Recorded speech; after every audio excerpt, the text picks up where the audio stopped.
Hi, my name is Brijinder Kathuria, and I'm going to talk to you about my journey through permaculture. It all started with a documentary which I had watched on the BBC many years ago, which I came across while actually having an argument with one of my neighbors about should we be growing more food or organic food, or should we be growing more forests? And he told me that there's something which meets both these criteria, and that's where I was introduced to permaculture, which is actually growing food forests. And in this documentary, the story is around this farmer's daughter who has become a reporter, and she's really concerned about her aging father's farm, which is the production is getting depleted, and there's a lot of effort he has to put in. And essentially, by the end of the documentary, you're shown that a food forest type farm actually outputs more calorific value of food than a regular farm. And there's a lot more variety.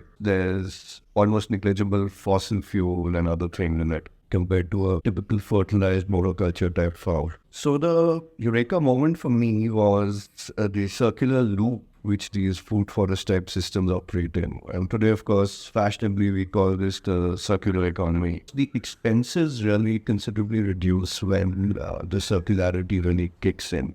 Working with techie companies all these years, we've really valued sort of annuity business which repeats year after year, and that's what food forests can sometimes give you. As I was basking and glowing in this newfound awareness of permaculture, as I was on my daily walks towards the Art of Living campus, which I stay right next to, and I would buy a lot of these vegetables, organic vegetables from their organic shop. I happened to meet a Dr. Tripathi who told me that there is a permaculture initiative happening, and I was like, wow, I really lit up. And that led me to meeting Binay ji now we call him, and his entire team of volunteers doing some really interesting early stage work in permaculture. Super exciting news for me, actually. So the initial course was a small, short course, and it got everybody in. I stay in an eco village, so it got everybody in an eco village. I would not say everybody, but many people in an eco village interested in permaculture, and then we got our common area workers and our gardeners to attend it along with us. So there's always, in any community setup, there's always people coming from different schools of thoughts in terms of, there are people with a more foresty mindset, there are people with a more let's grow organic and healthy mindset, there's people with fresh vegetables. So there are these different mindsets, or there are people who are three others saying, let's not bother nature at all, let it do its own thing. Let's get our food from somewhere else. So I think permaculture gets all these different ideas wrapped into one. The good part about doing a course like this with Binay ji is that he reaches out to different levels of people, irrespective of what demographic you are, what economic background you are from. He'll be able to make a connection and help you see things really clearly from your perspective. And while there's a lot of YouTube videos and a lot of online content on permaculture, which is great and it's very easy to understand, it's really the longer you can spend on hands-on in your initial days, the better, the faster you will go with things. I mean, when we also did our initial course, and a lot of us, there was a little gap for a few years before the practice really started.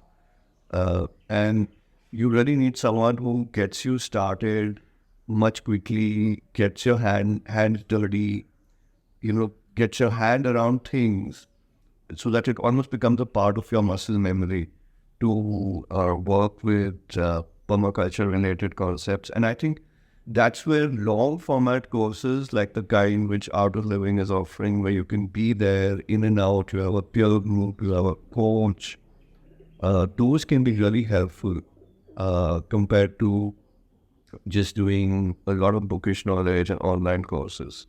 So I think I'd really recommend everybody take advantage of that. In our permaculture, one of the really remarkable achievements we had, and we were really pleasantly surprised, was that amongst the global eco-village network, we ended up getting the Hilda Jackson Award, the first prize in the Hilda Jackson Award in 2020. And a lot of that credit goes to the permaculture initiative, along with reforestation, regenerating, and all the water resources which were managed. One of the additional benefits with permaculture is you look at the entire ecosystem as one circular system. And even whether it is solar energy, whether it is electric cars, whether it's sharing grid energy, this all actually is somehow connected with the permaculture philosophy. And you're able to balance excesses in your system with shortages in your system. So, for example, where I stay, we have too much bamboo growing.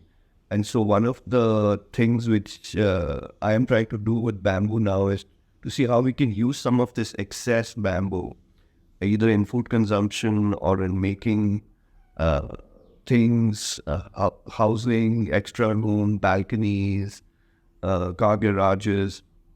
So the excess of any system can be balanced, and you can actually manage an entire ecosystem which is self-generating and regenerating. So I'd really encourage all of you to sign up for a hands-on permaculture course, and the Art of Living folks are a really good place to start your journey.